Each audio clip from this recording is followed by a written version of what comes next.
Welcome to Extraterrestrial Reality. On July 8th, 2022, the Washington Post published a fictional article about the Roswell incident of 1947. Just about everything in this article is fictional, and we're going to go through it. Actually, right from the headline. The headline, it says, 75 years ago, Roswell flying saucer report sparked UFO obsession. That's completely false on its face. In the month before Roswell even happened, people started reporting seeing flying saucers all over the country, and then the Roswell incident happened, but it was quickly forgotten. It was buried immediately. I mean, the story was junked. Nobody thought about it for over 30 years until Major Jesse Marcel, who was a top intelligence officer at the Roswell Army Air Force base in Roswell, home of the only atomic bomb at that time, came forward. But anyway, so from right off the get-go, the headline is the headline is false. That's a false headline. The Roswell did not spark the UFO obsession that we have. The UFO obsession, actually, Roswell was forgotten about for 30 years, and there was a lot of things that happened after that Roswell had nothing to do with it. Roswell became a story over 30 years later, so that's false on its face. Anyway, the article begins here. It says, the world was worrying about war when rancher W.W. Brazel walked into the sheriff's office in Corona, New Mexico on a hot, dusty day 75 years ago to report a flying disc he might have found on his property about 100 miles northwest of Roswell Army Airfield. The next day, July 8th, 1947, the public information officer at the base issued a news release stating the United States Army Air Forces had recovered a flying saucer at the ranch. Again, that's another mistake here. It wasn't the next day.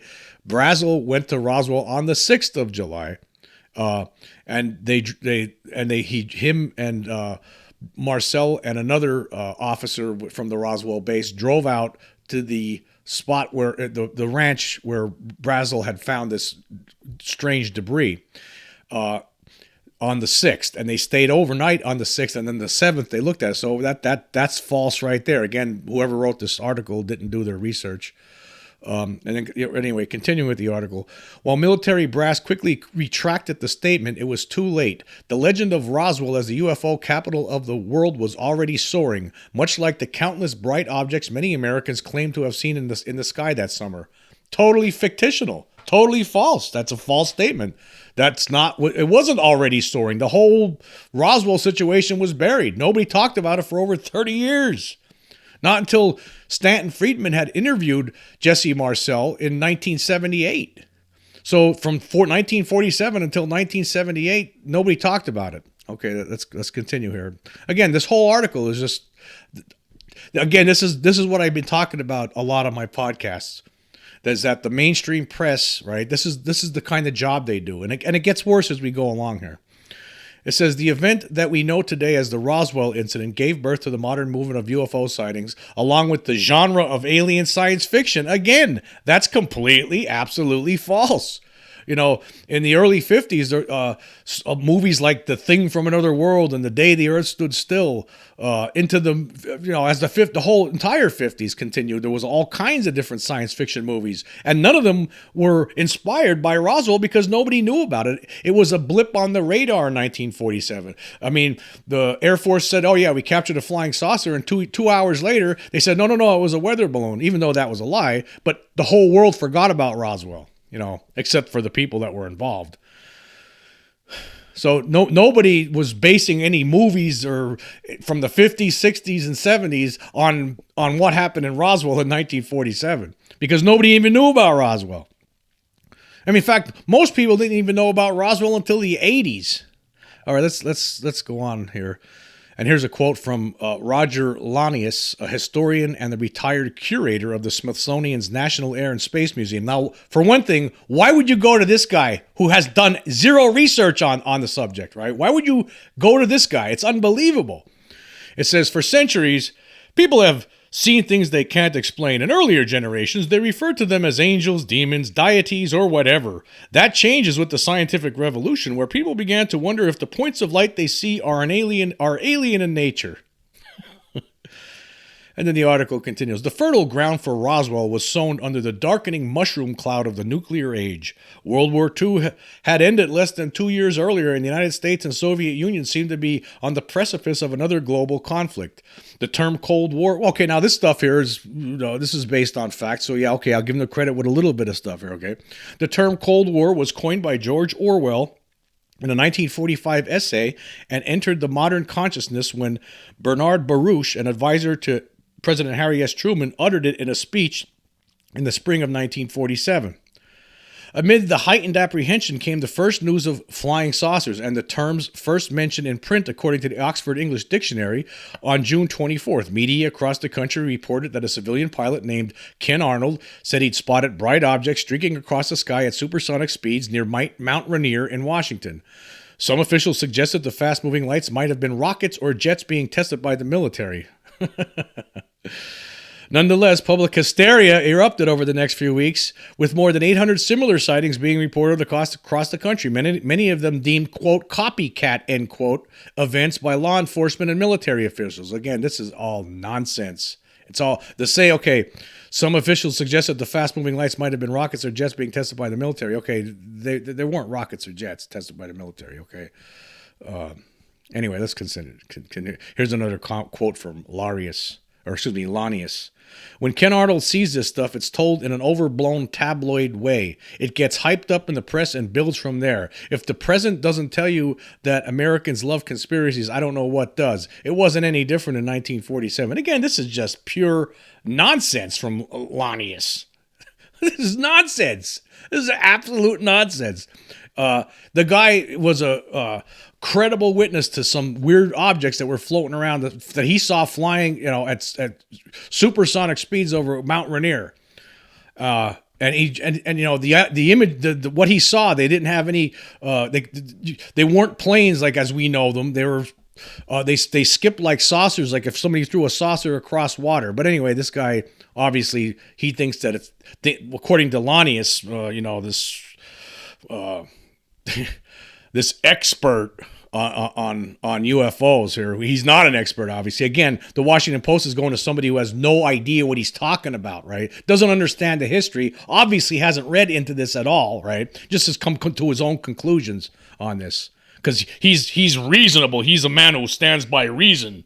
It's impossible. It's impossible that there's anything coming here. Oh, this is just mass hysteria. Let's just move on. These people are silly. Okay. Wow.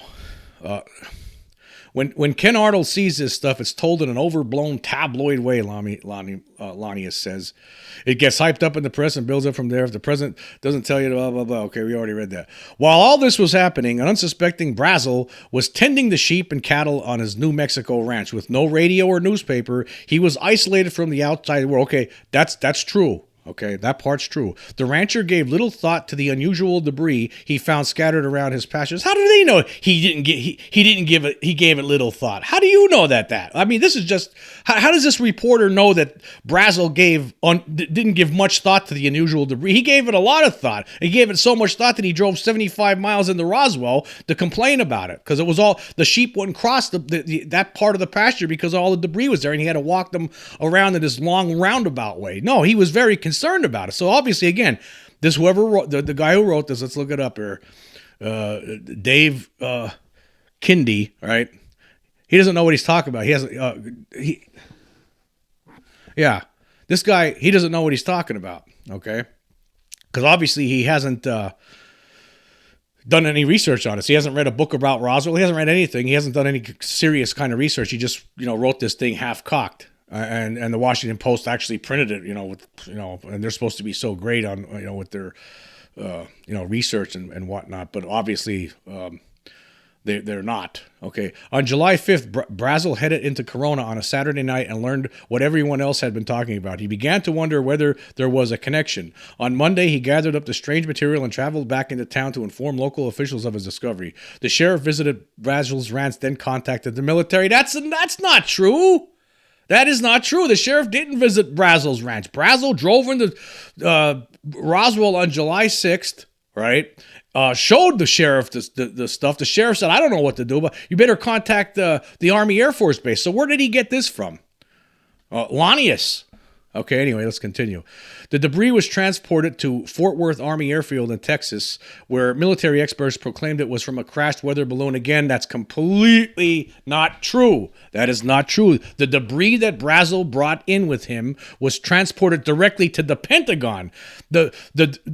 Some of the debris, okay, the debris that Marcel had collected later during the day on the 7th, right? That debris later on was sent to the Fort Worth Army Airfield, Texas on July 8th, right? Meanwhile, the stuff that Brazel had initially brought into Roswell with him, that was sent to the Pentagon that day on the 6th. Okay, however, before that pronouncement was relayed back to Roswell, the New Mexico base sent out the news release about finding a flying saucer. Lieutenant Walter Hout, Roswell's public information officer, later claimed that base commander Colonel William H. Blanchard had ordered him to use that description. Okay, they make it sound like he was making this part up. Oh, Walter Hout claimed that Colonel William Blanchard had ordered him to use that description. Again, they try to make anybody that any part of this story that lends credence to the belief that an alien spacecraft crashed in Roswell, you have to make that sound, fishy. Okay. Anyway, let's continue here. For a few days, the world's attention was focused on Roswell, New Mexico. That's not true. That's not true at all. The world's attention lasted a few hours. It was basically one day at best. At best.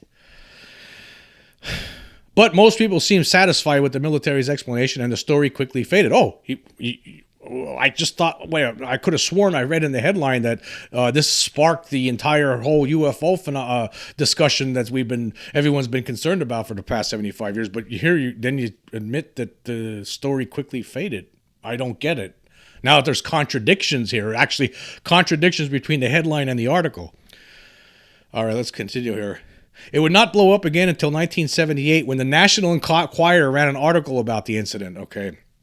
First off, the National Enquirer wasn't the first entity to find this out. See, again, this is trying to make this look bad. Actually, Stanton Friedman, a nuclear physicist, the late Stanton Friedman, he died in 2019, a nuclear physicist and world-renowned UFO investigator, he interviewed Jesse Marcel, and somehow later on the Enquirer got the story, but it was actually it was reported by serious people first. Okay, not the National Enquirer, of course, as we all know, is a tabloid that tries to really make things They publish a lot of the stuff they publish is nonsense most of the time, and of course when people see stuff in the National Enquirer, oh, that must be nonsense too, because everything in there is nonsense. Well, some things are, but they tabloidized it. Okay, all of a sudden, new versions of the event emerged. Some from the original participants with reports of an actual spacecraft, alien bodies, and a government cover-up, adding new layers to the legend. Well, the whole notion is that Marcel, he relayed his version of what he knew. He provided the story that he knew of. Oh, he knew that he saw the debris that was unearthly, right? And of course, once he went public, of course, yeah, there were other people who were military officials who came forward and said, yeah, it was a cover-up, but it wasn't a balloon, right, at the time. A lot of people gave deathbed confessions. Walter Hout actually signed an affidavit that and had it sealed, and it was opened up after his death. And he said he actually saw the bodies himself. Wow. Okay, but anyway, let's continue. All of a sudden, new versions of the event emerged, some from the original participants with reports of an actual spacecraft, alien bodies, and a government cover-up, adding new layers to the legend. And then here's Lanius. The story seems to get better with each retelling. Initially, there was no discussion whatsoever of alien bodies. That somehow gets wrapped in it as part of the original incident, even though there was nothing about it in the sources of the time. Again, this guy has done no research. Again, this is somebody who stood on the sidelines of this story his whole life, right? Gets contacted by the Washington Post to give his expert analysis on Roswell, when this guy is furthest from an expert on this subject. I mean, why didn't they contact some of the people who have actually researched this, like Donald Schmidt or Thomas Carey, who have written great books about this? Or, there's a lot of people out there that they could have contacted other than somebody who doesn't know what he's talking about, right? Or at least, if you're going to do something like this, contact somebody that does know what they're talking about to give the story some balance. If you're going to try to, because basically all you're doing here is printing a complete falsehood with some half truths and lies. It's unreal. Okay, let's continue. The story evolved with a seemingly endless array of articles, books, movies, and documentaries about what really happened in the New Mexico desert. In 1993, television audiences were introduced to the long-running series The X-Files, whose fictional stories of FBI agents Fox Mulder and Dana Scully tracking down alien abductions and an international conspiracy only added fuel to the fire. Many involved with the incident altered their descriptions of events over time, including the government. That's true. The government did, right? The government's altered their descriptions. But the people, right, the main people, the main first-hand and second-hand witnesses, they didn't alter their stories, right? It was the government who altered their story. First, in 1947, they say, oh, yeah, it's a flying saucer. They admit it. Then, oh, no, it's just a weather balloon. And then almost 50 years later, they come out and say, no, it wasn't just a weather balloon. It was a top-secret weather balloon, part of a secret project called Mogul that was, we used a little radio in there to spy on the Russians to see when they were going to detonate their first atomic bomb, right? And then a couple years after that, in 1997, they come out with another lie and say, oh, yeah, well, those bodies, right, they were just dummies, the mannequins that you see in stores. People mistook them for aliens, apparently, even though we didn't start dropping them from the sky until between 1953 and 1959, and nowhere near where the Roswell incident happened. But they expect you to believe that. But the Washington Post, they're not concerned about that. They're concerned about just making the other side of the story look foolish, but not the military side. Okay, let's continue.